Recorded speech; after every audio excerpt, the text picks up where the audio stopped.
Welcome to SharePoint 2013 Quick Tips, Opening Document Links. This is user training, and I'm Trainer Lori. Generally, when people first are acquainted with SharePoint, it's through an email with a link.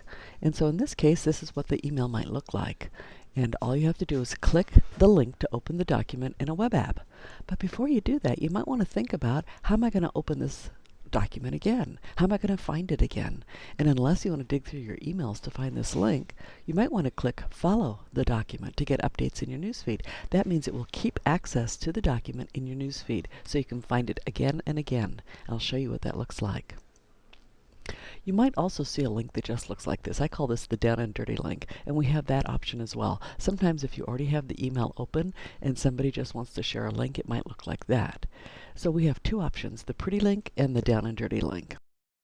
If you haven't logged into your SharePoint site yet, this page will open up. You'll never have to see this page again if you sign in using your organizational account and then click Keep Me Signed In.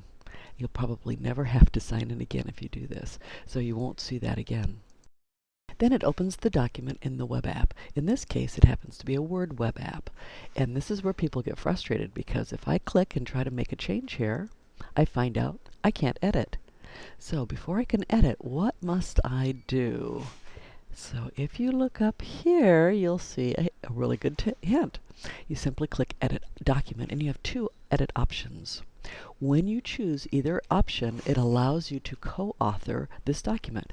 That means that up to 10 people in your organization who have access to this document can be in the document at the same time. Now be careful, because we're in 2013, it's good to know that if I am in one paragraph, nobody else can be in that same paragraph at the same time. But they all can be in the document, which I think is a very useful tool. I recommend that you open up the edit in the full app version, in this case Word.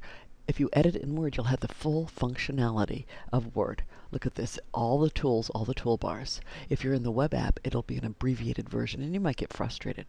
The only difference when you open it in, you're in SharePoint, but you're editing in Word, is that your save now has two green arrows. That means that you're still in SharePoint, which gives you the full functionality of both Word and SharePoint. So unless you don't have the full version, for example, on a tablet or on a smartphone, always edit in Word or the full application. Here is one way that you can find it again, because how frustrating that to have to dig through those emails to find that link again to get to the document. So let's say that we're in PowerPoint, and notice that in my File Recent, I have the option of seeing the files that I've worked on recently. Simply by clicking the pin, now pins it to my recent list, and I can open that document without ever having opened SharePoint again. Now this is our second option, which I mentioned first. When you get the email, you have the option to follow the document. And when you follow the document, then you will find it up here in your newsfeed. And notice you can follow documents, you can follow sites, you can follow people, you can even follow hashtags. And when you follow them, you'll find them in your newsfeed again. Just click the one that you want. In this case, I want a document, and there's the document I'm following, and that's a hyperlink to that document.